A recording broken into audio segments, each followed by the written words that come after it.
नमस्कार दोस्तों, आप देख रहे हैं पब्लिक रिएक्शन। दोस्तों, आज एक बार फिर से जज साहब के ऊपर जूता फेंक दिया गया है। कुछ दिन पहले सीजेआई साहब के ऊपर जूता फेंकने का कोशिश किया गया था। आरोपी वकील ने न सिर्फ जूता फेंकने की कोशिश किया बल्कि जूते से हमले करने की कोशिश करी। और जब सुरक्षा कर्मियों ने बाहर निकाला तो यह कहा कि सनातन का अपमान नहीं सहेगा हिंदुस्तान। और दोस्तों, उस वक्त पूरे देश के अंदर लोगों के अंदर आक्रोश हो उठा कि आखिर सीजेआई साहब के ऊपर इस तरीके से कोई हमले करने की कोशिश कैसे कर सकता है, वो भी जूते से। लेकिन तब लोग ये सोच में बैठे थे कि केंद्र की सरकार कार्रवाई करते हुए उस आरोपी वकील के खिलाफ इतना कार्रवाई कर दिया जाएगा, इतना दंडनात्मक कार्रवाई कर दिया जाएगा कि आने वाले समय में लोग ऐसे काम करने से पहले 10 बार सोचेंगे। लेकिन दोस्तों, आज एक फिर से बड़ी खबर आई है और इस खबर में जूता फेंक दिया गया है। उस वक्त सीजेआई साहब के ऊपर जूता फेंकने की कोशिश की गई थी, लेकिन यहां पर जज के ऊपर जूता ही फेंक दिया गया है। खबर क्या है मैं आगे आपको बताने जा रहा हूं, लेकिन मैं आपको बता दूं कि अगर केंद्र की सरकार ने उस वक्त आरोपी वकील के ऊपर जो सीजेआई साहब के ऊपर जूता फेंकने का प्रयास कर रहा था, अगर उस वक्त कड़ा एक्शन ले लिया गया होता तो आज ये दिन नहीं देखना पड़ता। खबर देखिए, खबर है न्यूज 24 के तरफ से। गुजरात अहमदाबाद सिविल एवं सत्र अदालत में एक शिकायतकर्ता ने जज के फैसले से नाराज होकर अपना जूता फेंक दिया। जी हां, फैसले से नाराज होकर जूता फेंक दिया।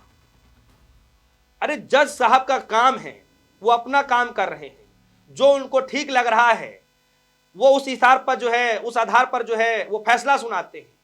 आपको फैसला नामंजूर है तो आप जूता फेंक देंगे। ऐसा तो कल के कोई कुछ भी कर देगा और यही प्रक्रिया चलती रही तो कल को हर राज्य में देखने को मिलेगा। और दोस्तों, ये खबर प्रधानमंत्री मोदी जी के गृह राज्य से है। ये खबर देश के गृह मंत्री अमित शाह जी उनके गृह राज्य से है। जी हाँ, गुजरात के अहमदाबाद से है। गुजरात के अहमदाबाद सिविल सत्र अदालत के अंदर जज के ऊपर जूता फेंक दिया गया है।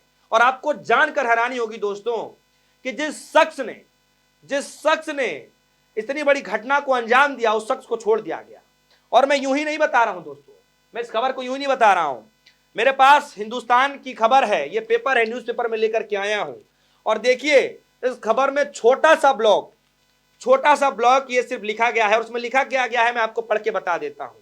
फैसले से नाखुश शख्स ने जस्टिस पर जूता उछाला। और उसमें लिखा गया है कि शहर के करंज थाने के निरीक्षक पीएच भाटी ने बताया कि न्यायाधीश के निर्देशों पर उस व्यक्ति को छोड़ दिया गया और उसके खिलाफ कोई दंडात्मक कदम नहीं उठाया गया।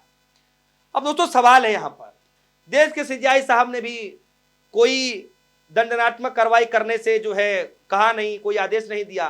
उन्होंने कहा कि मैं कोई कार्रवाई नहीं चाहता हूं, लेकिन उन्होंने ये वाक्य कहते हुए कहा कि मैं स्तब्ध हूं। सीजेआई साहब के जो दोस्त हैं वो भी कह रहे हैं कि स्तब्ध हैं उस घटना से, लेकिन बीता हुआ कल बता रहे हैं कि जो चीज गुजर गया। लेकिन सवाल है यहां पर कि जो कार्रवाई करनी चाहिए थी आरोपी वकील के तहत, अगर वो कर दी गई होती। चलिए, मैं कहता हूं कि सीजेआई साहब जिस पद पर बैठे हैं, चलिए वो उदारता दिखाते हुए एक मानवता के नाते उन्होंने कोई कार्रवाई करने का आदेश नहीं दिया। लेकिन देश के गृह मंत्री अमित शाह जी तो कर ही सकते थे। कम से कम उनके हाथ में पूरी कानून व्यवस्था है, पुलिस प्रशासन है। कम से कम उनको एक मिसाल कायम कर ही देना चाहिए था कि देश के अंदर ऐसा काम करने वाले अगर कोई जुर्रत भी करते हैं, सोचते भी हैं, तो उनकी रूह कांप जाए। लेकिन दोस्तों, आरोपी वकील को ऐसा कुछ भी नहीं कहा जाता है, छोड़ दिया जाता है। और आज खुद गुजरात के अंदर, अहमदाबाद के अंदर जूता फेंक दिया जाता है जज के ऊपर और जज साहब फिर से छोड़ देते हैं, कोई कार्रवाई नहीं करते हैं। दोस्तों, आखिर देश के अंदर चल क्या रहा है? दोस्तों, ये क्या मान लिया जाए कि देश के अंदर जूता फेंकने का ट्रेंड चल चुका है कि कोई भी फैसला अगर उनके समर्थन में नहीं आता है तो आप जूते फेंक देंगे। और यही कारण है दोस्तों कि अलग अलग सोशल मीडिया प्लेटफॉर्म पर लोग अपनी अपनी राय रख रहे हैं। कुछ लोग ये कह रहे हैं कि आने वाले वक्त में वो दिन दूर नहीं जब लोग ये आदेश दे दिया जाएगा कि जूता चप्पल आप कोर्ट रूम के बाहर ही उतार करके आइए। कुछ लोग कह रहे हैं कि सीजेआई साहब के ऊपर जब ये जूता फेंकने का कृत्य किया जा रहा था तब कुछ लोग बड़े वाहवाही लुटा रहे थे, लेकिन आज ये पैमाना बढ़ करके किसी और राज्य में पहुंच चुका है और इसकी चिंगारी हो सकता है किसी और राज्य में पहुंच जाए। इससे पहले कि देश में केंद्र सरकार को जगना चाहिए, नींद से उठना चाहिए और ऐसे लोगों के खिलाफ स्वतः संज्ञान लेते हुए कड़ा सा कड़ा, आप कह लीजिए कि कड़े से कड़े प्रावधान लगा करके आप कह लीजिए कि उनको जेल के अंदर डालना चाहिए कि एक मिसाल कायम हो कि कम से कम जज जो है वो फैसला सुनाते वक्त असमंजस में ना रहे कि कोई व्यक्ति नाराज होकर कोई अटैक ना कर दे, कोई हमला ना कर दे। कम से कम ये तो जजों के ऊपर ना रहे। अब ये सोचना सरकार की जिम्मेदारी है दोस्तों, और वो भी उस जगह से सोचिए जहां देश के गृह मंत्री उस राज्य से आते हैं, देश के प्रधानमंत्री उस राज्य से आते हैं, लेकिन फिर भी कोई कार्रवाई नहीं की जा रही है। क्या लगता है दोस्तों कि देश के प्रधानमंत्री मोदी जी नींद से उठेंगे और इस मामलों को लेकर कार्रवाई करेंगे? क्या लगता है देश के गृह मंत्री साहब अमित शाह जी उठेंगे और इस मामले को गंभीरता से देखते हुए कोई कड़ी कार्रवाई के तौर पर आदेश देंगे?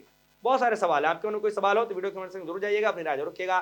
फिलहाल के लिए दीजिए इजाजत, देखते रहे पब्लिक रिएक्शन।